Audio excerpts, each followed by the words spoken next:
pass toward the end zone, intercepted! It's Ahmad, and he's going to return it. And here he comes down the sideline. And there he goes! 50! Down the sideline. Gets a block from Robinson to the house! 100 yards plus!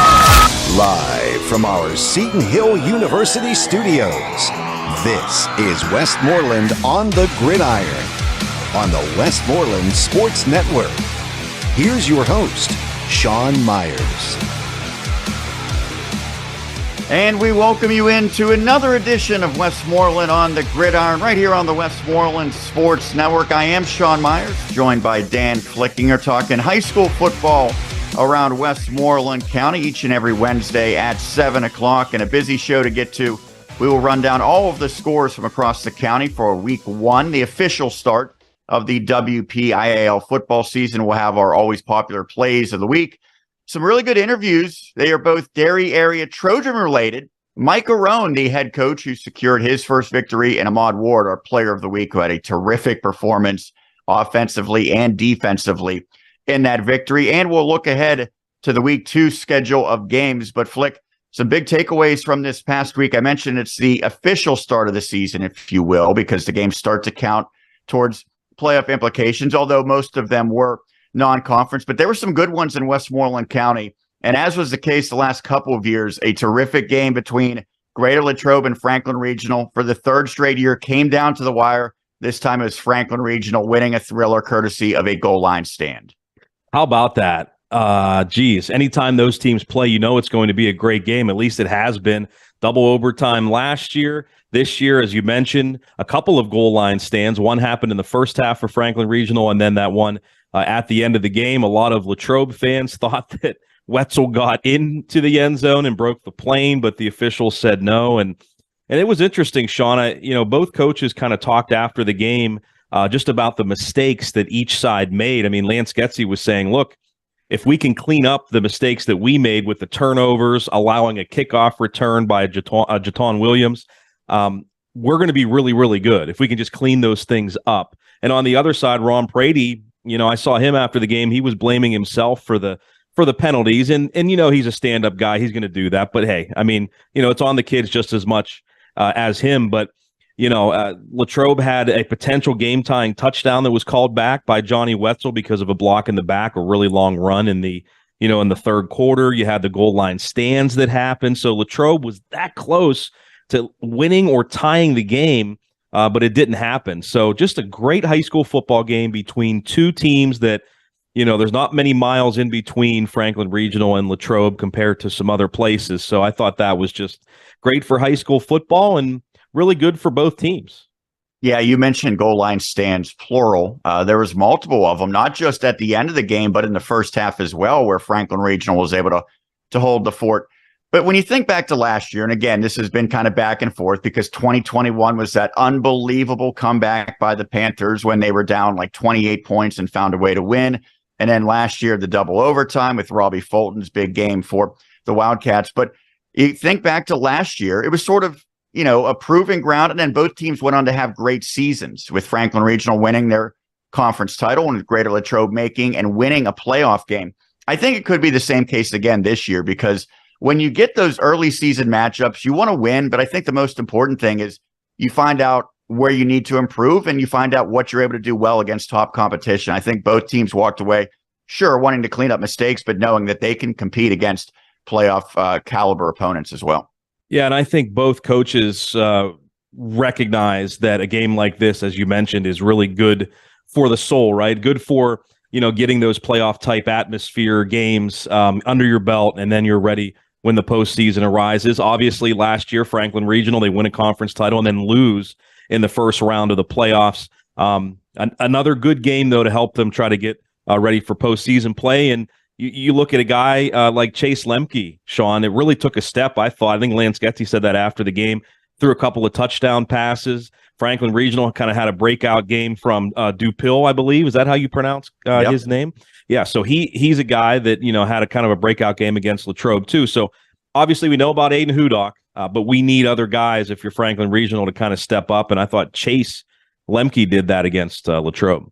Yeah, pretty efficient, 10 of 14 passing for over 100 yards and guiding his team to a victory. And speaking of victories, I don't want to spend too much on it because it's going to be a heavy Derry area flavor to this show with our interviews, as we mentioned with Mike Arone and Ahmad Ward. But it means a lot for the Trojans to get a victory because, as we mentioned last week, they had the longest losing streak in all of the WPIAL. Well, they are very happy that that is no longer the case. And they were up big. They kind of had to hold on for dear life at the end. But that's a great win for Coach Arone, his first ever with Derry Area, and for all of the kids and the entire community. Yeah, and it was really, really impressive the way that they did it. As you mentioned, they're up big 26-0. They had to hold on. I believe they turned the ball over 5 times in the second half. Heck, you cut down a couple of those. They may win by mercy rule. Didn't happen, though. Give credit to Greensburg-Salem for never going away. But Ahmad Ward, I think this is the Ahmad Ward that the coaching staff was hoping that they would get last year before he got hurt. Because if folks remember, he actually had a good game against Greensburg-Salem, maybe not to this level, but he did have a good game against Salem last year. And then the injuries crept up. So Derry obviously hoping that Ahmad can stay healthy. But if he can, he just showed everybody what he can do. And the offensive line did a pretty nice job too. But not only the 3 rushing touchdowns, but as you'll see in plays of the week, a 100-yard interception return. And, the student section ran out in the field. It was a pretty cool moment. But as Mike Arone, is probably going to tell you, like, this was great, but now we have to start stringing them together. Yeah, they snap one streak. They want to start another streak upcoming. Obviously, that's the winning streak that they're hoping to string together. But either way, certainly one to celebrate for the Trojans. 26-21 over Greensburg-Salem. You can certainly go back and watch that one, much like you can go back in our archives as well for Franklin Regional and Greater Latrobe. How about the Southmoreland Scotties? 2 weeks and 2 mentions of Southmoreland. And this one, I was, thinking that they were clearly going to be the favorite going against Ligonier Valley. That's, really replacing a lot. I did not expect that the Scotties would win 48-7 against the Rams. It was Craiget again, who was terrific running the football, nearly got 200 yards for the second consecutive week. But for me, the biggest takeaway is the job they did shutting down John Jablonowski, the running back for Ligonier Valley, and holding the Rams scoreless for the vast majority of this contest. We've always known some of the offensive talent that Southmoreland has had. Certainly was evident last year. I think if they're almost as good defensively as they are offensively, now you're talking about a team that can make some noise in the playoffs. Yeah, man, you took the words right out of my mouth because, we heard Roger Beidel talk up John, and well-deserved. I mean, he went out and really had a terrific performance against Springdale in his first game of the season. But that was an incredible performance defensively by Southmoreland again on the road against a guy that, again, ran for 200 yards the week before. And there's all that talk about the offense. Last year was the same way with Southmoreland. It ignites even more with Craiget. And you just wonder, like, how's that defense going to hold up? Well, it held up really well against Ligonier Valley. We'll see how it holds up against some other teams they're going to be facing. They got a red-hot running back coming into Southmoreland this week in Ahmad Ward. We'll see how that goes. But, yeah, you're right. I mean, if their defense can play really well this year, I mean, that's going to make them an even better team with the way that Craiget's running and, of course, the passing game. Yeah, and that passing game got untracked a little bit. They didn't need to be prolific necessarily, but Kiefer and Keffer were able to have their fingerprints on the game. And I want to go back to something that Tim Bukowski said afterwards, because for those unaware with his background, he's been at Southmoreland for a while before becoming the head coach. He was an assistant. But before that, he was also with the Clareton Bears when they had that incredible run and were winning state titles. And he said Craiget's as good as any guys he had on that team. Now, I understand sometimes you kind of have recency bias, right? Yeah. You want to talk up your current kids. But he coached Tyler Boyd. So just keep that in mind when you hear that comparison. That speaks to the talent that he has in that running back. But then I think a guy like Ethan Shawley, who also came from Greensburg Central Catholic, he's one of the reasons why that defense is so much better. And we heard from Aiden Corvin when we did our camp previews. Mm-hmm. There's some guys who might not show up in a big way offensively, but they're just as important for this team to have sustained success. Yeah, and if they keep doing it, keep rolling up that momentum. Again, and going into the season, we thought that they legitimately should finish in second place. Now, of course, everything can change. You have to stay healthy. You have to go out and perform. But we thought they had a great chance of finishing in second. I'm not going to say anyone's going to dethrone Bell Vernon, but if they keep playing the way that they are, it at least makes for a lot of hype leading into that Bell Vernon game for sure. Well, let's transition into the Leopards because they were the only team in Westmoreland County that did not play week 0. I don't think you can really question the strategy after it led to a state championship last year. Matt Humbert knows his team and what works best for them. But sometimes when you don't play week 0, there's a little bit of rust when you come out for that first game, especially if you go against a quality opponent. There was no rust to be found for the Leopards. They win 40-0 at Laurel Highlands, keeping in mind Laurel Highlands was a playoff team in Class 4A a year ago. Sure, they graduated Rodney Gallagher and Keandre DeShields. They're both Division I guys, Gallagher at WVU. But they have another future Power 5 player in Antoine Black to shut him down, to shut the Mustangs down, and then to score with will. This Leopards team truly could be better than last year's version. Yeah, it's pretty scary. And it's not surprising. Again, as I mentioned on last week's show, we got a chance to see them in training camp, and the tempo was just there. You could just tell they were practicing with a purpose. Everybody knew their job, as their jerseys say in practice, do your job. And everybody was kind of flying around. It just seemed like a kind of a well-oiled machine. And again, you can get that when you have a lot of veterans on your team, when you have a lot of kids that played last year and heck won a state championship and then return this year. So I think that we could see this coming. But yeah, Quentin Martin, he goes out and gets his feet wet with 4 touchdowns. I think he only had like 6 carries or something like that, a couple of receiving touchdowns, and he's out of the game. So it's just they are just absolutely scary. And I feel like we're going to be seeing a lot of that, what happened to Laurel Highlands last week from Bell Vernon this year. Yeah, although this week, Sean, it should be a very interesting game against McKeesport. We'll see. Yeah, I mentioned that sometimes when you open the season in week 1 without playing week 0, you can come out maybe a little sluggish. It's a crazy stat, but last year, the most points the Leopards gave up in any game was against Laurel Highlands to open the season. I think they gave up 20 or 21 and never allowed 3 scores after that. So if this is a similar trajectory where they actually get better, then look out, because again, just a completely dominant performance against a pretty quality opponent. So the Leopards, as we mentioned already, looking like they will be the heavy favorite to repeat in 3A. Lastly, as far as the Westmoreland County teams, we have to mention the Jeanette Jayhawks, as they suffered a heartbreaker, losing a little bit of a rivalry matchup against East Allegheny. It truly did come down to the wire because it was a 33-30 overtime loss. Jeanette was able to get to the extra session, but could not finish it off. They got a field goal, and then the Wildcats got a touchdown. But man, an impressive performance, and Noah Sanders absolutely just went off. He was, I would say it's probably the most impressive performance that we had in Westmoreland County, although Ahmad Ward certainly right up there as well. Sanders for years has been a guy, you just get him the football as a running back, as a receiver, in any way, shape, and form, and he will make something special happen.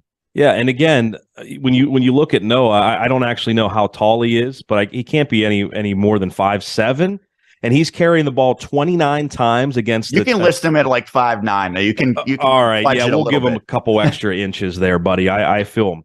That's what I used to do to myself too. But so he's carrying the football 29 times against a team that's in Class 3A, right? I mean, that's pretty impressive. And then he goes out and rushes for 215 yards on those 29 carries. And he did so many different things in that game that made Jeanette stay in it. I mean, heck, they were up 14-0. Then East Allegheny, I think, scored 4 unanswered touchdowns to go up 28-14. Jeanette comes back and ties it. And then on a Noah Sanders touchdown. And then in overtime, they get the ball first and kick the field goal by our boy Austin Emery. And you're thinking, wow, Jeanette's going to win this game. East Allegheny scores on the ensuing possession, a touchdown to end the game. I talked actually with both coaches after the game. I sent them both messages. Well, actually, Don Pecora was asking if we streamed it on video. Unfortunately, we didn't. But he said that was one of the biggest wins of his life. And I talked a little bit with Tom Pallone, and he said, hey, we just took a Class 3A team to overtime. He said, I'm happy with our kids' effort. Sad we lost, but happy with our kids' effort and what we were able to accomplish. So, man, I'll tell you, you beat Burrow. Again, teams that are bigger than you, and you go out and nearly beat East Allegheny. That's gonna. I don't think they're gonna face, as big of teams, maybe as good of teams. I will see how EA and Burrow seasons go, but in their conference, in class, single A, I don't know that you're going to face a number of those type of teams. No, absolutely. And to that point, East Allegheny wasn't just a 3A team. They were a 3A team that won a playoff game last year. Remember, They were the team that knocked off Mount Pleasant in the first round of the postseason. So really good performance by Jeanette. I know that there's little consolation in a good performance because you want the win, but certainly if they keep the numbers to where they are, they can't afford many injuries. They can't stay healthy. Really any injuries at this point. But as long as they stay around 21, maybe even add a couple of guys back, I think that they're going to, be a team that really is much improved throughout the course of the season. Lastly, I think that this is very important that we mention not a story in Westmoreland County, but a story in all of Pennsylvania high school football that has become paramount, and that is the very unfortunate situation in Karn City with their quarterback, Mason Martin. And I know that there's updates kind of trickling in every, couple of days at this point. Certainly hope that things turn out for the best for him and for everyone involved, but such a scary scenario. The only thing that, if you want to look at a positive, is that it shows how good people are in the community, not only in that area, which is not really that far outside of the WPIAL, just a little bit north, but really all of Western Pennsylvania, I think, has rallied behind him in that community. I know it's a scary situation. If I was a parent of a football player, I would be terrified to hear something like that. But it's I think it puts in perspective how much you want to beat an opponent, you want to go against someone and prove that you're better. But at the end of the day, everyone's compassionate for another human being. And it's a terrible situation, but also, I guess, an inspiring response to that situation. Yeah, that's a great way of putting it. I saw just the terrible news and the updates and everything, and certainly from all of us at the Westmoreland Sports Network, in which we put on social media, our prayers go out to Mason Martin and his family. And I know that everyone's trying to do everything that they can in terms of prayer and also raising money for medical costs and that type of thing. It's just a really scary situation. It's rare, but when you see it, it's one that kind of stays with you and one you don't forget about. When you see this happen to young people they're just out there playing a game, and that's, you're right, Sean. Sometimes we forget that. It's you go into these practices and the media hype and everything, but when it comes down to it, it's just a game, and you hate to see any kid get injured, let alone something as serious as this. So again, our prayers go out to Mason and his family. Yeah, certainly something that we will continue to monitor, and hopefully as the days and weeks pass, we continue to get better news in that regard. But our thoughts are with him and with everyone affected by that. Well, we'll shift to a much more positive note when we come back, because we're going to run down all of the scores from week one across Westmoreland County. We'll highlight some of the games we didn't have time to talk to in this opening segment. We will also have the top performers from week one, some pretty eye-popping statistics, and a little bit later, plays of the week, as well as a couple of Derry area interviews. Mike Arone, the head coach, and Ahmad Ward, the player of the week. We'll wrap up with a look ahead to week two as well. That's as we continue right here on Westmoreland on the Gridiron. Play It Again Sports in Greensburg is your locally owned and operated sporting goods store.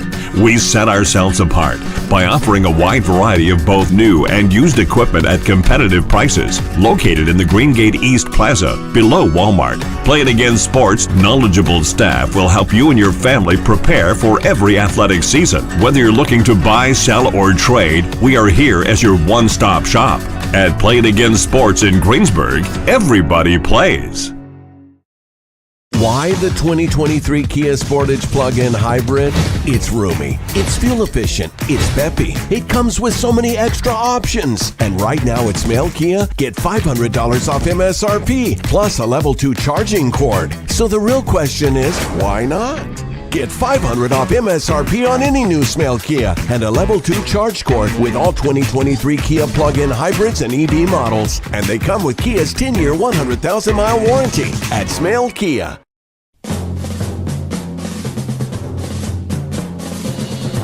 We continue here on Westmoreland on the Gridiron. I'm Sean Meyers, joined by the one and only Dan Flickinger here each and every Wednesday at 7 p.m. You're home for the very best in Westmoreland County high school football.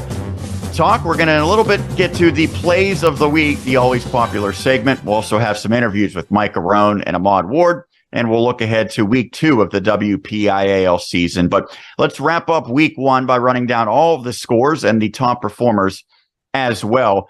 And some of the games that we had broadcasts of, you can go back and listen to or watch again, and I would highly recommend it. In some of these cases, we already mentioned Derry Area knocking off Greensburg-Salem, 26-21. Trojans getting their first win since the 2020 season. Salem now 0-2. Mount Pleasant Area scored a 27-13 victory over the Yacht Cougars. I had coverage of that one.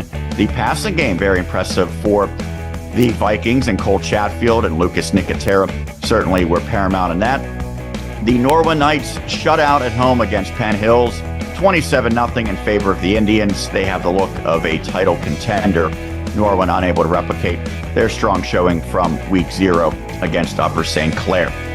We talked about it at the onset, Franklin Regional edging Greater Latrobe 28-21 as the Panthers improved to 1-1 and the Wildcats dropped to 1-1. McKeesport Area 17, Penn Trafford 7. Unbelievably, the Warriors now 0-2. We knew that it was going to be tough in terms of the non-conference, but I'm a little surprised, Flick. They have scored 1 touchdown and are now 0-2 on the campaign. Not something you typically say about John Ruane's team. No, absolutely not. And I know, again, they hurt themselves with mistakes in their week 0 loss against Cannon McMillan. I don't know really what the story was against McKeesport, but they have to be able to start generating something offensively. I know it's a really, really tough start to the schedule. Sean, I was thinking today that Penn Trafford could start the season 0-4, which is absolutely crazy, but they could still make the playoffs because obviously the first 4 weeks are non-conference games. So, I think that they have to start just kind of trying to generate some things offensively, build on some things, and really not necessarily worry, which is crazy to say about a Penn Trafford team, worried about wins and losses in the first, few games here. They got to be able to start doing something offensively or they're not going to make the playoffs. Yeah, they'll be going against Woodland Hills this week at the Wolverina. And Woodland Hills is a 5A team, but it is not a conference game, obviously. It's a 5A versus 5A non-conference.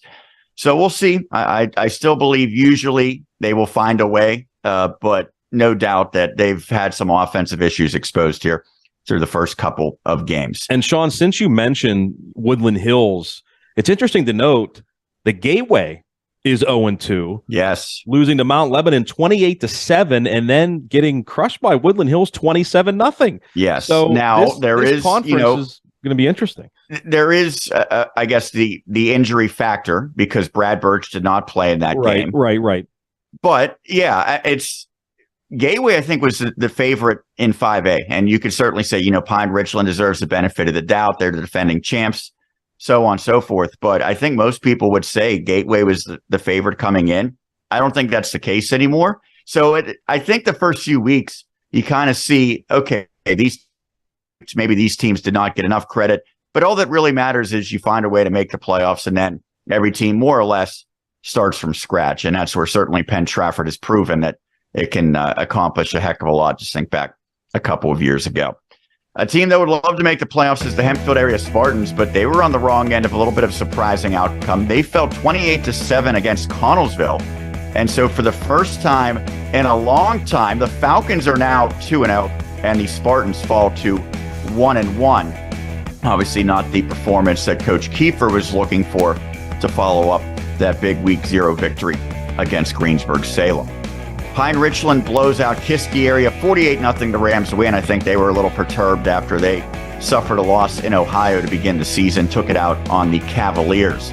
We already mentioned Southmoreland's big win against Ligonier Valley, 48-7 in favor of the Scotties. They are now 2-0 on the campaign. We also highlighted Bell Vernon Area taking care of business 40-0 against Laurel Highlands. Valley gets a victory, 18-7 over Apollo Ridge. Shout out to Coach Mark Adams getting his first victory with the Vikings. He's a guy that we have known around Westmoreland County previously. Yeah, former Scotties coach. Yeah, I've worked with him quite a bit when he was there, and Leechburg. Hopefully gets the Vikings back in the right direction. They're just looking for some stability. They've had sort of a revolving door amongst coaching in recent seasons. It was a tough one for the Burrell Buccaneers. They were shut out 33-0 against Deer Lakes. Burrell, after that heartbreaker against Jeanette to start the season, now sitting at 0-2. Speaking of Jeanette, speaking of heartbreakers, we highlighted it. East Allegheny, an overtime winner, 33-30 over the Jayhawks. So those teams each now 1-1. I think this was a big-time matchup. Maybe not quite the same caliber as last year, but two really good teams in Class 1A. Bishop Canevin prevails 26-6 over Greensburg Central Catholic. So the Centurions fall to 1-1. One thing that was really interesting about this game, they struggled offensively. I think just about everyone's going to struggle against Bishop Canevin. But when they really got a spark, it was not Tyree Turner playing quarterback. He was playing some receiver because it was Samir Crosby who was playing quarterback. So we'll see how they play that going forward. The good news is I think they're both terrific options at quarterback, and then they're athletic enough that you can play them elsewhere. Yeah, and I think GCC will be just fine in terms of, the conference and that type of thing. But yeah, when you have two great skilled players like that, and you can kind of interchange them a little bit, if you need a spark, it's really nice to have Samir Crosby on the outside. And Sean, I wanted to go back real quick to Burrell. I saw a tweet from our man Sean Liotta, the head coach of the Burrell Bucks. He was talking about Tristan Brothers, who we great linebacker, saw a lot last year. And he was actually at the hospital on Friday night during the game. I guess he actually lost a part of his finger. I don't know any more details about it, but Coach Liotta put on Twitter that he was back the next morning on Saturday morning watching film with his team. So hopefully he gets back to being able to play and everything's okay with his hand. But I thought that was certainly noteworthy. He tweeted that out, a kid that certainly is dedicated to his teammates and to his team. And again, great linebacker. Hopefully he's going to be okay. Yeah, it sounds like Ronnie Lott of 49ers lore from the 1980s. Last high school game across Westmoreland County, Cornell defeats Monessen 20-6 as the Greyhounds are now 0-2. And we started a couple of college football games in Westmoreland County this past week. We were down in Wheeling. It was a rough one for Seton Hill as the Wheeling Cardinals 35 and the Griffins 24. You can go back and watch that one. And then even more lopsided the next day, or 2 days later, I should say, for St. Vincent. Home opener, and they fell 51-0 against Washington and Jefferson. So the Bearcats now 0-1. Not the start that either team collegiately was looking for in terms of kicking off 2023. And for Seton Hill, we know offensively, again, with a few exceptions, certainly it was struggles once again on that side of the football. Yeah, we're going to have plays of the week, Cody Rubrecht and his incredible catch. But offensively, just still not where they want that side of the football to be. And for St. Vincent, they were going up against obviously a really good team in WNJ, so a tough opener for them as well. But I don't know. We'll see what happens this week, Seton Hill and Shippensburg. Yeah, absolutely. We will have that one on Saturday. Let's now look at the top statistical performers from week one of the regular season. So we give the top passer, rusher, and receiver across the entire WPIAL, and then we name several of the top Westmoreland County performers in those categories as well. The top passer, 361 yards for Devin Harris of Shadyside Academy, and they needed all of them to get a victory against North Catholic in a thriller. He was 16 of 29, 361 yards through the air, the top passer in the WPIAL. Adam DePasquale of Greensburg-Salem led county passers with 243 yards in that loss against Derry, 22 of 40. His reward probably playing receiver this upcoming week because Greensburg-Salem will get their starting quarterback back in Peyton Chismar. John Wetzel, 183 yards passing for Greater Latrobe. Raiden Kuroda of the Yacht Cougars threw for 170 on 13 of 22 passing. The quarterback he went against was Mount Pleasant's Cole Chatfield, who threw for 163, an efficient 8 of 13 through the air. And Caden Kiefer, even more efficiently, 6 of 8 for the Scotties. He threw for 138 yards in their victory. The top rusher across the WPIAL, Spencer Petrucci of California, 287 yards on the ground. Behind him, we mentioned Noah Sanders of Jeanette before. he compiled 215 yards rushing in a terrific, incredible individual performance for Heath. Also on the list is Dejon Craigett as the Southmoreland edition, 193 yards rushing. He was our player of the week last week for the Scotties. Ahmad Ward, who's our player of the week this week for the Derry Area Trojans, 191 yards on the ground. And Quentin Martin, just another day at the office, 102 yards on limited touches for Bell Vernon area to lead them to a convincing victory. And the top receiver in the WPIAL, Cody Patterson of Freedom, 11 catches, 156 yards in Westmoreland County. Jaton Williams, in addition to his big kickoff return, had 4 catches for 124. And Luke Nicotera of the Mount Pleasant area Vikings, 6 grabs for 109 yards. That'll do it for top performers. We will take a quick break, but you got to stick around because when we come back, it is the always popular plays of the week. We have a half dozen selections to get to. And then a little bit later on, it's jammed full of great plays.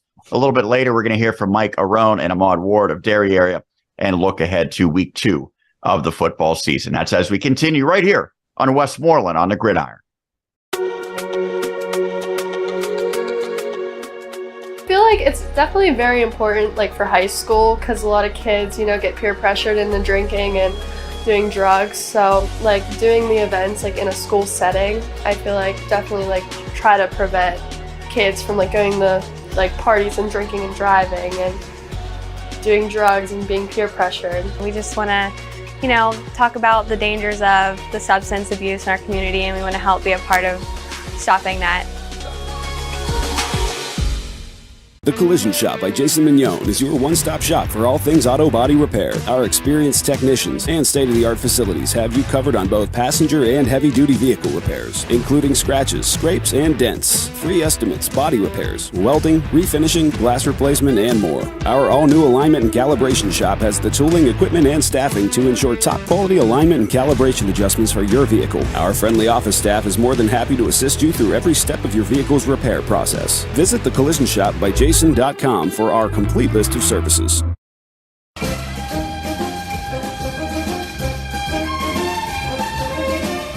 And we roll along here on Westmoreland on the Gridiron each and every Wednesday at 7 p.m. My microphone's excited for plays of the week. Okay, calm down, buddy. New microphone. I have to publicly thank you. Yes, it's looking now very... you also forced me to try to figure out technology, which is also dangerous. But wait, our setup team didn't come over and set it up for you? No one. They're fired. I mean, I haven't broken it yet. I think it's working, so I'll take it. We can hear you, Sean. We can hear you. That's the most important thing. Some people might not want to, but thankfully it is working. Heck with it. All right, well, everyone wants to hear this because it's now time for plays of the week. And we mentioned we have 6 different selections, so let's waste no more time and begin with Derry Area as to snap the losing skid. The Trojans needed a Herculean effort from Ahmad Ward, and he delivered in all of their touchdowns. His finest moment came on defense, though. He produced an interception that shifted the game entirely in Derry's favor, as highlighted by John Flickinger and Bob Lesinski.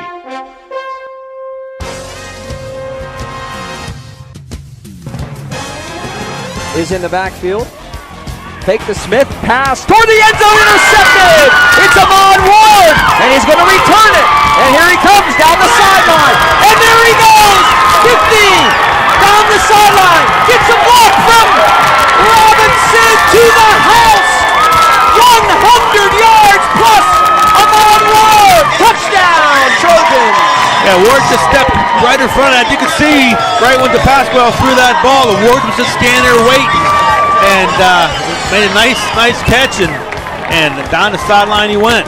They were saying up in the press box that was a Derry record. I don't know. I feel like if it would happen 25 years from now, someone returns one for 100 yards, they'd probably say the same thing. But I guess he tied a Derry record probably somewhere in there. But that was a heck of interception. And then he got the return. He got a block from Robinson there at the end.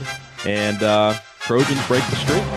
Yeah, he showed a pretty significant burst of speed, not only on that play, but a couple of his touchdowns in that game, finding certainly a different gear. And they needed it because the next play of the week comes courtesy of Greensburg-Salem, And it was the Golden Lions who came up short of completing a second-half comeback, but Julian Stevens provided another highlight grab as he hauled in a long touchdown for the second week in a row to make it a one-score game in the fourth, as called once again by John in Boston. DePasquale does come back into the game here. So he just needed one play off, and he's back, and he throws the long ball for Stevens. He's got it for the touchdown. Julian Stevens gets the one-on-one, has the height advantage, and he goes over Robinson, who had good coverage to make the catch, and DePasquale just throws it up to him. Coach, we talked about this at the outset. Yeah, and it was a nice throw by DePasquale. He had pressure right in his face, and here we take a look at a replay. You know, watch, he has somebody coming right in his face, and he threw it up there, and I mentioned that was Horwath, not Robinson. 27 was down there. Yeah, that play certainly made things interesting. And I thought Derry did a pretty good job against Julian Stevens, not allowing him to be a major factor in the game, but he's too good. You know he's going to be able to be somewhat of a factor in the game, at least make a play or two. And now with the starting quarterback for Greensburg-Salem coming back this week in Chismar, I would imagine that his touches will go up even more than they already are.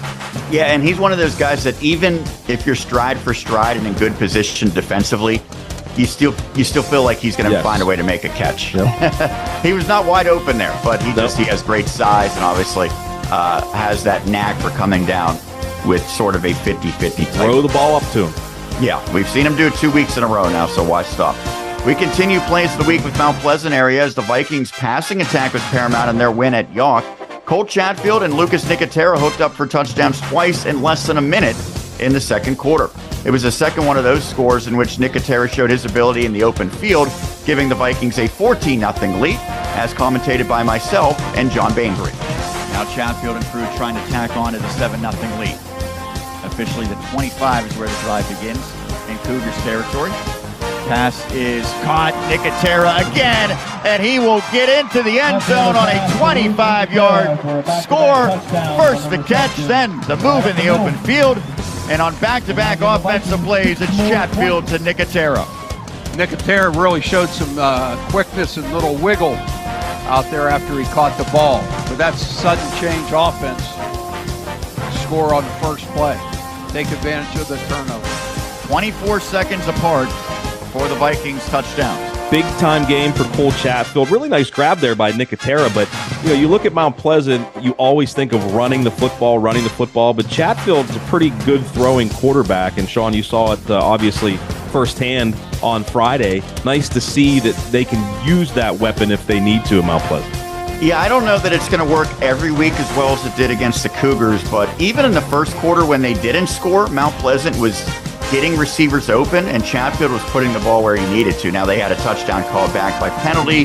That would have been a long grab. I think it was Nicotera who actually had that one. But yeah, they 3 passing touchdowns for him. Chatfield looked very good. And again, it wasn't just Nicotera. Whoever they were designing plays for in the passing game, they were getting open. So I think that will be a real strength, much more than we have seen at least in the past half decade or so for the Vikings. We'll continue plays of the week with Greta Latrobe, as it feels like the Wildcats have a dangerous kick returner just about every year for the past decade, and it's Jaton Williams this time who fits the bill. He immediately answered a Franklin Regional touchdown with the house call on the ensuing kick, pulling the Cats even in the second quarter, with Jonathan Whaley painting the picture. Here's Joey's kickoff. 2 of them have been non-returnable. This one will be caught at about the 2 on the near side. Crosses the 10 to the 20-yard line. Gets through the 20, down to the 40, to the 50, 40, down to the 20, 10, 5, touchdown. 98-yard touchdown. He comes up limping by Jaton Williams. He's their version of Mr. Electricity. He caught it at the 2-yard line. The Jaton Williams, he broke through the initial wave of Panthers on the special teams unit and just ran away. And as he got about to the 5-yard line. So Jaton Williams is Latrobe Wildcat, Mr. Electricity, and Aiden Hudock is Franklin Regional's version of Mr. Electricity. I get it, but every year, man, every single year, Latrobe has 1 or 2 kickoff returns for touchdown. It's a knack, and I don't know what you can do to explain it, because it's spanned different coaching staffs now. Obviously, Jason Marucco and now Ron Frady. But yeah, it's just something about they produce terrific kick returners. And we knew Williams was going to be a good player. He certainly has lived up to it so far through 2 games. And yet, as we continue plays of the week, we'll now look at the other side, and that's Franklin Regional, as it was the Panthers who ultimately prevailed in that game, thanks in large part to their defense and the running of Kyle Dupil. He scored twice in the second half, including the eventual game-winning scamper, with the one and only JW describing the scene.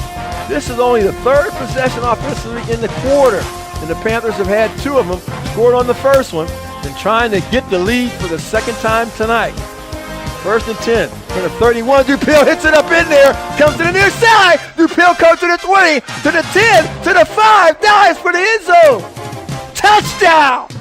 31-yard touchdown jaunt by number 24, Kyle Dupil, and Franklin Regional gets the lead. Kyle Dupil's 2nd touchdown run of the quarter and 2nd of this season for Kyle. And it's now at the 146 mark of quarter number 3. FR takes the lead, 27-21. Bain on for the extra point to make it 7. Impressive drive with a capital I. Breakout game for Kyle Dupil. He gets the game winner right there, and that's good stuff for Franklin Regional. Give him the pill. Right? Give him the pill. That's what they call the football sometimes. Yeah, they do. Tell JW that. He'll like that. Does he know that I call him JW to begin with? Oh, yeah, I don't know. Okay. I have. Yeah, probably. All right, well, I'd like to think he does. Okay. We conclude plays of the week on the college side as we shift to Seton Hill, and it was Cody Rubrek who provided, as I should say, plenty of highlights at Greensburg-Salem, and now he's doing the exact same at Seton Hill. The Griffins lost their opener, but his 4th quarter touchdown reception was a bright spot, with myself and Roger Downs captioning that video. Speaking of Landon, I have to wonder, what a play that was. And there goes Rubrek. Spectacular. He's still on his feet. Did he get in? Yes. A touchdown for Rubrek. Unbelievable play by Cody Rubrek. And there is his first of maybe many college touchdown for the Griffs. Yeah, picking right up where he left off for the Greensburg-Salem Golden Lions. Spectacular all around by Rubrek. There you see on the replay, just a nice job. Getting some blocking downfield. Well, with his former head coach, now an assistant coach at Seton Hill, and Dave Kiefer, Cody Rubrek does what he did at Greensburg-Salem. That was pretty incredible. And Dan Day said coming into the season that we would see Cody. And after he did that, I wonder if we'll see more of them. We didn't see a ton of them in the first game, but he's only a freshman, true freshman. And so, you do something like that, you're going to catch the eye of your coaches even more. Yeah, absolutely. Unfortunately, did not yield a result that the Griffins wanted. They came up short, but certainly some positives in terms of their true freshman, Cody Rubrek. That'll do it for plays of the week. We'll take a quick break. When we come back, I'll have an interview with Mike Arone, the head coach of the Derry Area Trojans, who got the monkey off his back as he secured his first head coaching victory guiding Derry Area this past week. That's as we continue right here on Westmoreland on the Gridiron. Nunzio's Italian Restaurants would like to express our sincere thanks to all of our loyal customers for their continued support dating back to our beginning in 1977. Since then, we've grown from our original location in Jeanette. We then added Monroeville in 1997 and expanded even further as we moved into the Arnold Palmer Regional Airport in Latrobe in 2004. It is our pleasure to provide our customers with the very best experience. We look forward to seeing you soon. That's the power of Bowser. Coach, building a championship team, I know for you it's all about the details. The same goes with the Bowsers. No doubt about it. I mean, it's the tiny little details every single day, not forgetting about it the next day and maybe doing it the following day. I mean, I think details are everything. As Coach says, get your eyes right on the power of Bowser. The Bowser family is proud to have Coach Narduzzi as part of our team.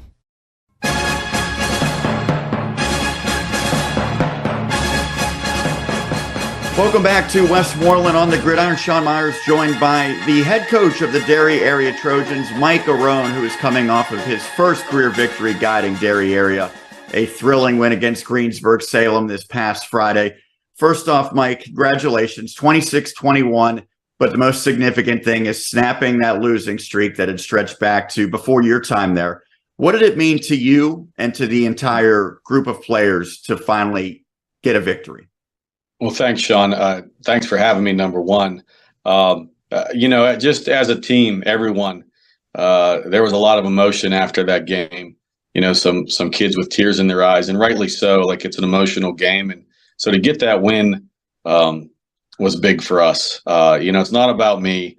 It's not about our coaches. It's about our kids. But as a team, man, it felt great. It felt great for the community, a lot of support there. So we're just happy to finally get that monkey off our back a little bit, and hopefully can just use that as a springboard moving forward to stack up some more. I'm sure whether you and the players admit it or not, there was certainly a lot of people who realized that the streak had become the longest in the WPIAL. Various other teams that had long streaks won, and then, of course, Brownsville left the district to play independently. So was that something that, was it building pressure amongst your players, amongst the program, knowing that was looming? We were trying to have it not. I think us as coaches, it was pressure packed for us. Me particularly. I just don't like to lose. Anybody in this position doesn't. So we were trying to not put that type of pressure on our kids. Take it 1 week at a time. Understand this is a new season, and so, I think our staff did a pretty good job of that. So I don't really think there was a whole lot of pressure there on the kids. They understood it was a brand new season, and we just had to go get number one and go from there. Well, speaking of a new season, you started, of course, with that week 0 rivalry matchup against Greater Latrobe. And obviously they won pretty convincingly, although your team showed some signs of life late in that game. What was the feeling like after that game concluded, and how did your team kind of show some resiliency to bounce back and get this victory just a week later? Well, we told our kids at halftime of that game, we have to find some success here. We got to start doing some things to springboard again into next week. I thought we did that. We put up 14 points, albeit against Latrobe's 2s and 3s, but that's okay. We had to find a win there somehow. We did. Went back to work on Monday at practice and just sent the message to our kids again, that one's over. We got to forget about it. Had a good week of practice this week. So again, I think our kids understood the challenge that Latrobe presented us. And did we play? Was the outcome what we wanted? No. Did we play as well as we wanted? No. But our kids bought into, hey, it's 1 week at a time. Forget about the past, move forward. And like I said, had a good week of practice, and we used that this week to come out on top. I don't know if it's the case with your team in this instance, but a lot of times when a team struggles to win games, you have to almost start to believe that you can win games before it actually happens. Was there a point either prior to or even during the game against Greensburg-Salem where you felt like now the team really does believe? I think leading up to in practice last week, we practiced really well. The kids, I think the kids do believe that they can win, but like you said, in the back of your mind, sometimes it's almost like, oh, here we go again. So that I thought we played really well in the first half, obviously. At halftime, our kids were excited, but at halftime, they were also saying all the right things of, hey, this one's not over. We have to go out and finish. So they got it. But at halftime, obviously, it felt good to have a 26-point cushion. And we were able to hold on at the end. So that was the biggest point, I think, for our kids, understanding as well as they played in that first half and then finishing drives and scoring 26 points, that they gave themselves some cushion to come out and be able to win it at the end. We've already spent plenty of time in the show talking about Ahmad Warden. He's our player of the week, so Flick will be talking to him upcoming in just a little bit. But I want to get your perspective, because it looked like, obviously, the statistics show that he had a special performance. What did you see from him that stood out against Greensburg-Salem? We challenged him as a coaching staff. We challenged him before the game to kind of be the leader of this team. Was not real happy with his performance against Latrobe, and I know he was frustrated too, so we challenged him. He obviously stepped up to that challenge. He ran the ball hard. Obviously, the 100-yard pick six, he also blocked a punt. Never came off the field on defense, so he was he was there offensively, defensively, and special teams, and he was also there encouraging his teammates. So, it was a special game for him, and we're gonna expect that kind of performance moving forward, and hopefully that kind of sparks some other kids to also try to put up big numbers themselves or do what they can to impact the game. So special night for him, and we're hoping for more moving forward. And so he accounted for all your touchdowns, but obviously it's a team effort to win a game like that and to fend off a second half rally that the Golden Lions put together. Who else notably stood out for their performance in guiding your team to that win? I just want to say up front, as a collective, our offensive line, I thought got a lot better. Colin Barkley, in particularly, on both sides of the ball, offensive and defensively, had a heck of a game. So those guys up front, and I think Ahmad will be the first one to tell you, there were a few of his runs, actually all three of his touchdown runs, I believe, he was pretty much untouched. So he didn't do all that on his own. Damari had another good game, solid on defense. On Ahmad's interception return, he threw a block that kind of sprung Ahmad. But I was happy with our run defense in general as well. So those guys up front, our inside backers, played a good game. So it's a team effort. We all know that. Ahmad stood out, but the entire team played much better, and we're going to continue. We're going to need to continue to do that moving forward to be successful. I'm sure that after the victory, you got a lot of words of congratulation, messages, things of that nature. But especially in smaller communities, I think football means so much that it's not just when the team's winning, but they want to come out and support the team, win or lose. What did you see from the time that you started guiding this program in terms of the community support that the Trojans were getting, even when they weren't winning games? Sure. I mean, it's great. I come from a small community myself where I was born and raised and coached for years. And Derry's very similar, blue collar, hardworking people. They love football. They love all their sports.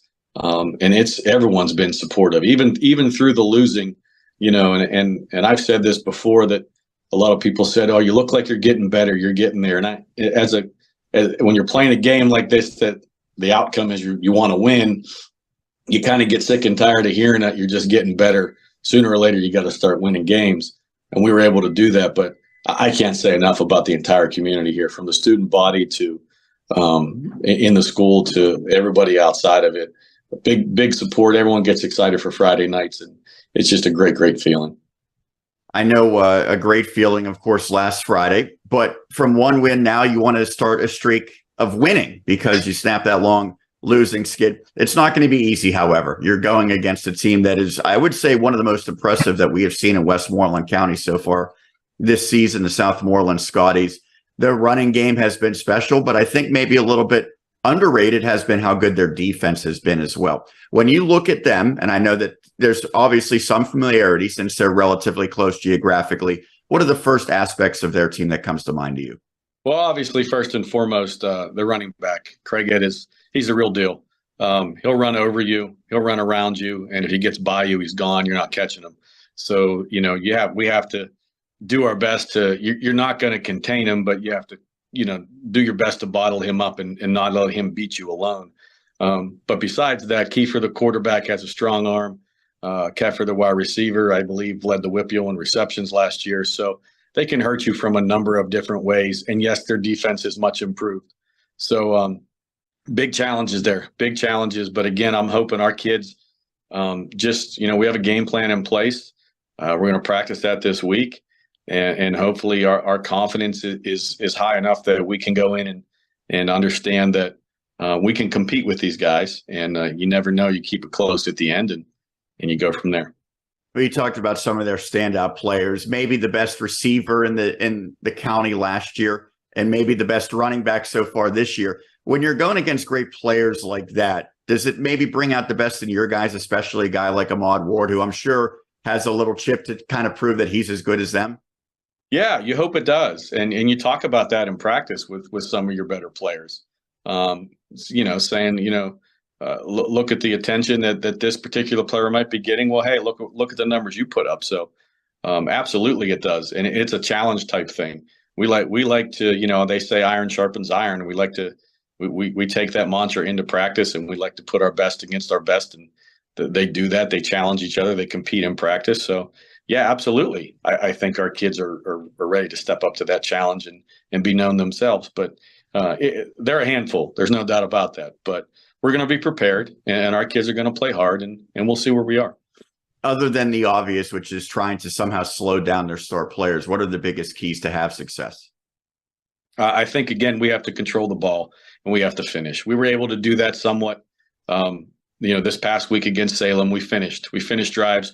We made big plays. But I think first and foremost, number one is we have to make them earn everything as well. We can't just give up 60-yard home runs, 70-yard home runs. We have to make them earn everything, make them snap it again, as they say, and continue to earn their way down the field and not give up big plays. I think if we do those two things, then hopefully we're in the game at the end, and then we'll see where it goes from there. Lastly, Mike, I know that the first win was so significant, as we mentioned at the beginning, but how do you make sure that this is just the first step in many to get this program back to where ultimately you and everyone involved wants to take it? Yeah, I mean, it's cliched, but it's the truth. Like, you just got to take one game at a time. Just like we told our kids yesterday during practice, just like we had to forget about the Latrobe loss, we now have to forget about last week's win and move forward to Southmoreland. We enjoyed it over the weekend. The kids enjoyed it over the weekend. But now we have to move forward, and that's what you have to do. Take one game at a time, and hopefully if you do that and you're prepared for each game, you can start to string a few wins together, and then you gain some confidence, and the sky's the limit. But we just have to focus on one game at a time, forget about last week, and move forward. Thank you so much for taking the time to do this. Once again, congratulations on your first victory guiding Derry Area last Friday. Absolutely. Thank you, Sean. Absolutely. That is Mike Arone, the head coach of the Derry Area Trojans. We'll take a quick break and continue with more right here on Westmoreland on the Gridiron. Excella Health and Butler Health System are now Independence Health System. Expert care here. Get to Mike Arone Hyundai for huge summer savings. Save big with 0% financing on new Hyundai Tucsons and Santa Fe's. Or receive up to $7,500 in special lease bonus cash. All vehicles are backed by the Mike Arone Advantage, oil changes for life.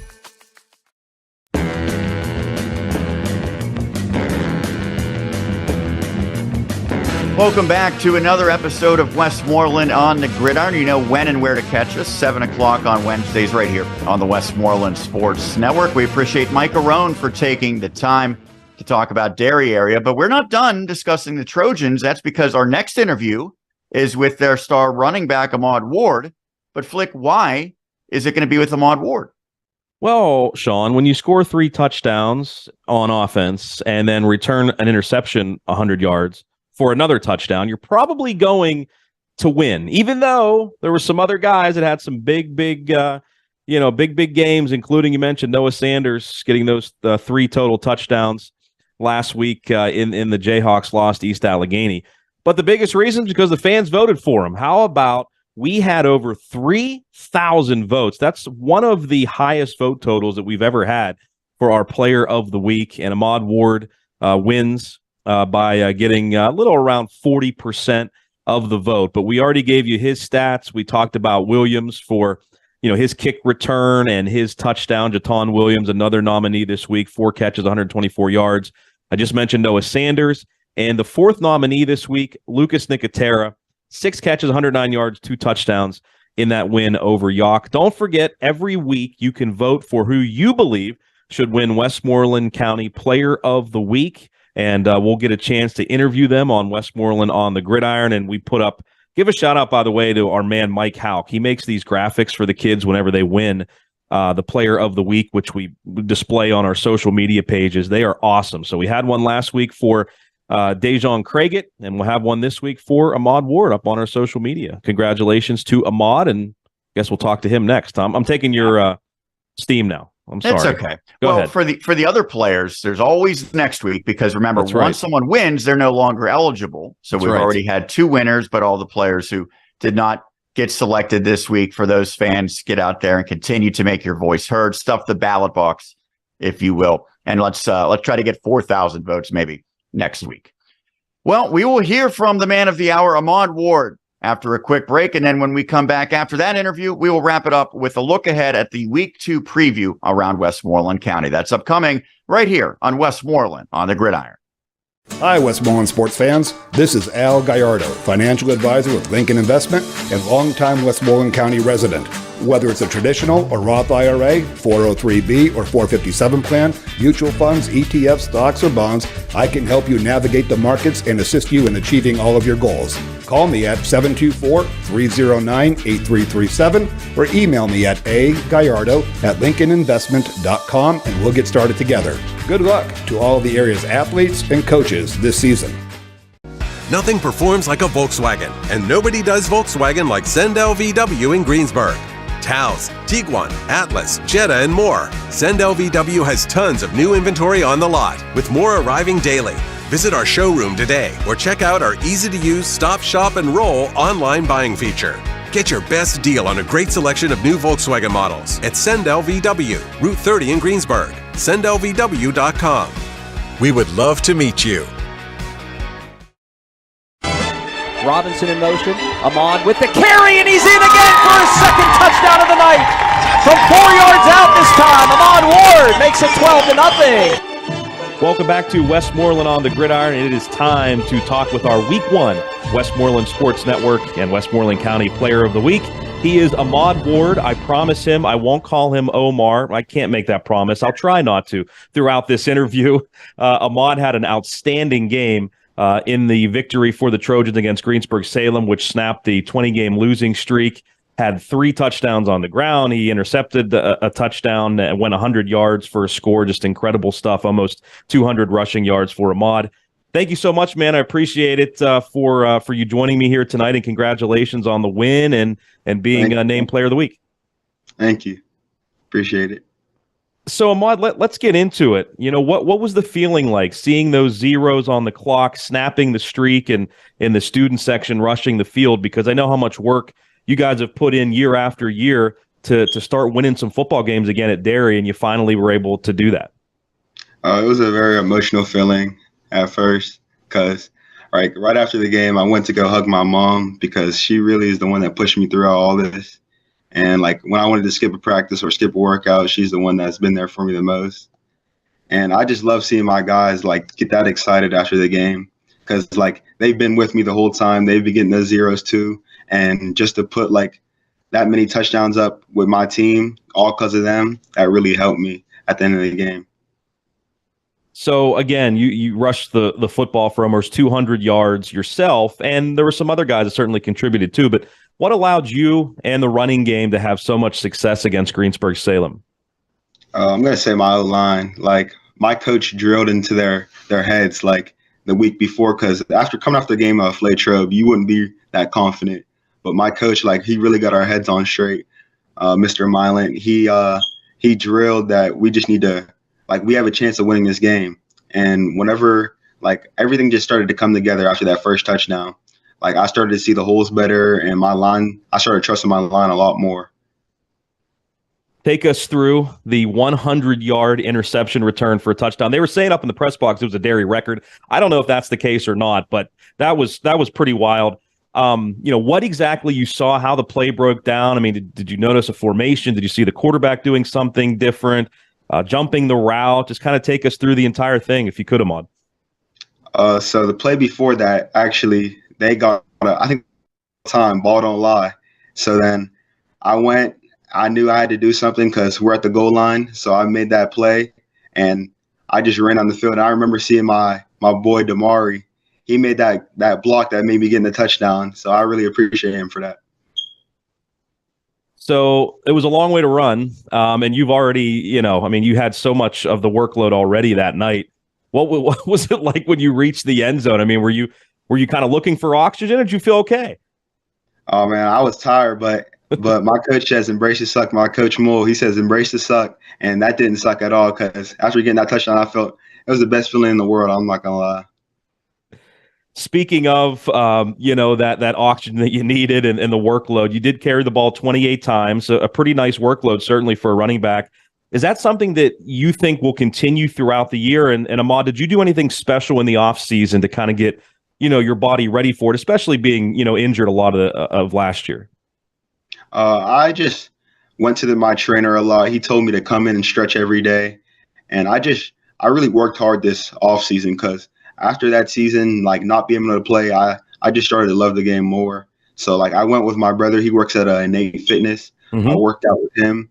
I worked out with my team, and we just got a lot of work done in the offseason. Like our offseason people that were at practices was amazing. Like we barely missed any kids at offseason practice. Yeah, and that's that shows against Greensburg-Salem. I'm sure that will show once you get into conference play as well. Yeah, we'll give a shout out to Scott Yeckley and Omi and them at Innate Fitness. They do a great job. Yes, so, sir. We're talking about a lot of positives, certainly, but negatives in the second half. I mean, you guys really had a chance to get a lopsided win, but it was a lot closer than I'm sure you would have liked. The turnovers played a big part in that. How do you kind of cut that down? I mean, what kind of went on in practice so far this week? Our running back coach, Mr. Mylan, he's really drilling. Like we're going through these drills where we just have to hold the ball on tight and we're getting hit from every angle. Like we need to make sure we have that ball secured, especially in the second half when we really need to secure the dub. And I think that we're all starting to like see that we can really start to win games. So we're actually like we're not a second half team because we never been there before. Yeah. But now we're there and we're really going to start like bringing a load now. We're going to start locking on the team. Yeah, it's difficult. When you're not used to winning, you maybe don't know how to win. But the only way you can do that is if you start winning. So it makes it difficult. But this is a great first step for you guys. And I know I talked maybe a little bit briefly to you about this already, Ahmad, about the frustration of not being able to play a whole lot last year. But when you think about that, what you went through, getting back and being healthy now, and winning that game and contributing in the way you did, that has to make you smile a little bit, right? It made me more than smile. I shed a few tears after the game. I went up to my mom and I hugged her, and like just seeing my team happy, it just brought so much joy to me. So you're feeling great right now, but I'm sure your focus has to shift pretty quick to a really good Southmoreland team. They're off to a great start, but has that been something that's been discussed by you guys, the leaders of the team, and also the coaches? Like, hey, this is fantastic, but we don't want to just win one game. We want to win, string these together. Is that something you've talked about? Yes, sir. As soon as we walked into the film room on Monday, we forgot about the game. We got our dub. We celebrated during the weekend. We forgot about it. We're next on to Southmoreland, and they got a good team. They're probably going to play like as good as Greensburg-Salem did, and they got that star running back. So we're really going to lock down on him, and we're just going to play our game. So this is your senior year. How would you like to go out as a senior, Ahmad? What are some of your goals for this team? My goal is just to win as many games as possible, and like I really want to go to college after this and play at the next level. So I'm just going to go as hard as I can to get as many opportunities as I can. So I got to ask you this. I had a chance to watch Omar not play football really because he played at Kiski Prep. He didn't play at Derry, but play baseball. He was a heck of a baseball player at Canisius, and of course at Seton Hill. We saw him a ton there. Got a chance to see you play baseball and football. So you got to tell me now, who's the best athlete? Is it? Now I guess I don't want to leave out your other twin brothers either, but we who's the best athlete of the family? I gotta say it's me. Omar, I'll give him baseball, but everything else, when it comes to football and basketball, it's got to be me. I don't know, man. You were hitting the ball pretty well for Bardini's. Got a championship a couple years ago in Teener League. I mean that's Teener League. But Omar, he really was really good at. He was him at baseball. He was really him at baseball. No doubt about it. I love talking to all you guys. You're great people. So you kind of mentioned it already, but I want to leave you with this, just your keys to victory tonight, or not tonight, but on Friday against Southmoreland. What do you guys have to do well? We're going to start to get more people like my friend Damari, Mason, really get them going this next game, because like I feel like I just started the fire. Like I started something, and now our team's gonna start to like expand more with our depth, and we're gonna start getting touchdowns here and there with different people. Ahmad, congratulations, man. It feels so good for you and the team, and let's keep it rolling, all right? Yes, sir. Thank you.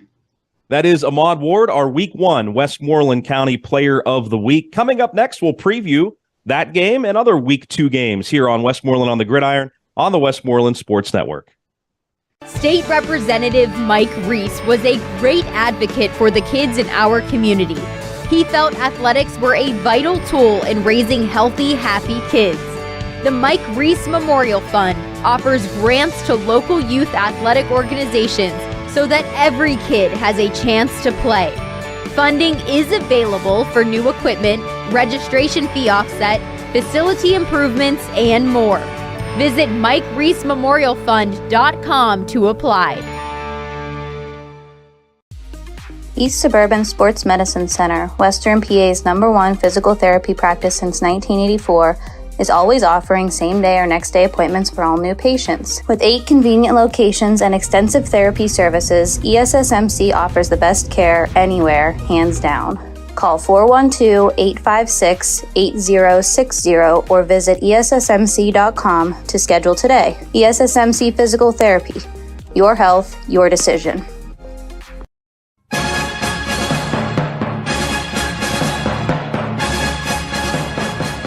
And welcome back to Westmoreland on the Gridiron. Sean and Dan talking high school football across Westmoreland County, and we appreciate Ahmad Ward, our Player of the Week of the Derry Area Trojans. I told Ahmad I wouldn't call him Omar. Well, I said I couldn't promise that, but I think I succeeded in it. I didn't call him Omar, and that's I think a win for me. Now, you saw plenty of Omar.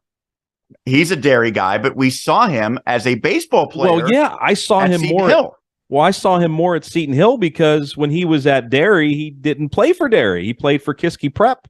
Unfortunately for any Derry fans, because he was a terrific athlete. He plays football and baseball for Kiski Prep, and then heads to Canisius to play baseball, and then transfers to Seton Hill. And he was a fan favorite, a teammate favorite, if that's a word, if that's a term, and certainly a broadcaster's favorite as well. Omi is just a great kid. Happy to see that his younger brother, Ahmad, doing some good things. And I think Omar was actually at the game, too. So on the sideline, I want to say. Every time I see them, they always have a big smile. Oh, absolutely. Face. Yeah, absolutely. Trademark Ward smile. Plenty to smile about with Ahmad's performance this past week. Will he be able to keep it up? Well, we'll find out. Let's look at the games on the ledger for this Friday with the Week 2 preview. And we've got some really good ones, in particular on the Westmoreland Sports Network. I am excited to be calling Greater Latrobe against Hempfield Area. That'll be in Greensburg. We'll have the broadcast of that one. 2 teams looking to bounce back. The Wildcats, obviously, they really, I thought, played pretty well, but just came up shy at the end, so close. And for Hempfield Area, they need to bounce back in a big way because they kind of got beat up a little bit, could not stop the running attack of the Connellsville Falcons. So for Coach Kiefer, he'll try to right the ship. A good test again for these 2 teams. And I love that the WPIAL has made games like this part of their yearly non-conference schedule because I think that there's some juice when Greater Latrobe and Hempfield play. Oh, yeah, and they play in so many different sports. And, back in the day, it used to be a pretty big rivalry football-wise. And, hey, you look, Latrobe's coming into this game with a pretty big chip on its shoulder after not only losing to Franklin Regional, but getting one hung on them last year by Hempfield. So, that should add a little bit to this game as well. Absolutely. Well, I mentioned the Spartans lost to Connellsville. It's the Falcons who would travel to Murraysville to play Franklin Regional. We'll have coverage of that game as well as Connellsville, unbelievably looking to make it 3-0. Keep in mind, they have the triumvirate of head coaches, a weird scenario, but somehow it's worked this year. They had it last year as well, and we'll see if Connellsville can keep it up or Franklin Regional can make it 2 wins in a row. Well, Derry Area looking to make a winning streak after the 20-game losing streak has been snapped. It won't be easy. They will play at Southmoreland. We'll have that broadcast as well. Scotty's looking to go to 3-0. Could be 2 outstanding running backs going head-to-head in that one. Yeah, absolutely. And we thought it was going to be a terrific matchup last week with the 2 running backs and John Jablonowski for Ligonier Valley and Dejon Craiget for Southmoreland. But give credit to the Scotties. We mentioned earlier in the show, they really bottled up John. So we'll see if Derry can keep things going and can get, I almost said Omar, can get Ahmad going, on that side of the ball. But again, the first two teams haven't slowed down Craig. It's going to be a heck of a challenge for Derry's defense to be able to do so. Think back to a year ago, Bell Vernon area lost consecutive games. Hard to believe because they went on to win the WPIAL and state titles, and really they went about 3 months undefeated, but they got up to kind of a rocky start, and one of the teams that they lost to was McKeesport. Well, they got a chance here at the beach to get some payback. Bell Vernon hosting the Tigers. McKeesport lost some great players, but they are still just a great program. And for the Leopards, again, we mentioned they returned just about everyone. That should be maybe the game of the week, I would say, involving a Westmoreland County team, Flick. Yeah, I would definitely agree with that. And we are going to have our broadcast crew there with replays and that type of thing. But that should be a lot of fun, I think. And just, anytime you go up against McKeesport, it's going to be a smash mouth style football game and just a tough football game. I'm probably expecting Bell Vernon to win it, but I don't know that they're going to, run away with it. We'll see what happens. Bell Vernon's really, really good, but McKeesport's always a tough out. Yeah, and I think that everyone on the Bell Vernon side is thankful that Bobby Boyd is not still in a Tigers uniform. He was absolutely special the last few years. So we'll see if the Leopards can go to 2-0. We'll also have a broadcast of Jeanette hosting Jefferson Morgan as the Rockets come to Westmoreland County. That will be a non-conference game that we will have coverage of as well. Other games across Westmoreland County, Norwin at Fox Chapel. A year ago, this was the only game that the Knights won. Fox Chapel, a team that's struggling right now, so the Knights with maybe a chance to get their first victory for their first-year head coach in Mike Brown. We quickly talked about Penn Trafford at Woodland Hills. I don't think it's a must-win, but for Penn Trafford, they have a lot to prove. And on the other side, Woodland Hills, a team that they fared very well against in recent years, looks like they've taken the next step. They have a sophomore quarterback in Walter who's really good. Scoop Smith, one of the most electric players in the WPIAL, and a ton of confidence on the Woody Hills side after their victory against Gateway. I think if Penn Trafford's offense can go out and show something, put some good drives together, score some points, score some touchdowns, I think it'll go a long way, win or lose. As I mentioned earlier in the broadcast, Penn Trafford could start out the year 0-4, but still make the playoffs and maybe win a playoff game. Who knows? But it's been certainly a big time challenge on offense for them to get anything done. But you look at Woodland Hills, as you mentioned. I mean, they're off to a terrific start. They blew out Gateway last week 27-0. And I know they lost to Central Catholic, but my goodness, Central Catholic, maybe the top team in the state there. But they're pretty good this year. They are. I mean, you look at Woodland Hills. So I think this will be certainly a tough challenge for PT, especially playing on the road. Absolutely. Other games across the county, Laurel Highlands at Kiski area, Ligonier Valley at Greensburg, Salem.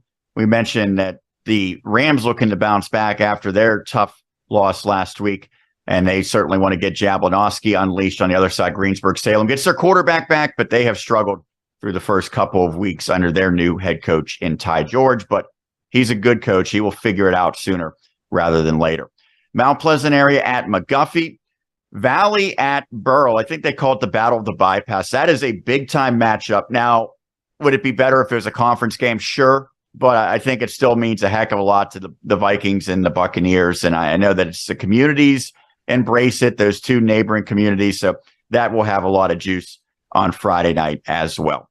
Yawk at Charleroi, Greensburg Central Catholic at West Green as the Centurions look to bounce back after going against maybe the top team in all of Class 1A. And then Fraser at Monessen to round out the high school schedule. And then we talked about it before, Seton Hill finally gets to play in Greensburg, the Griffins' home opener, as they welcome Shippensburg. Now, Shippensburg is a PSAC team, but it is a non-conference game because they are in the East. So it is a crossover. Yes, it's a crossover game, but it does not count for Seton Hill's conference record. That said, a game that they want to win. We had that bizarre trip last year to Shippensburg, one that we'll never forget for better or for worse.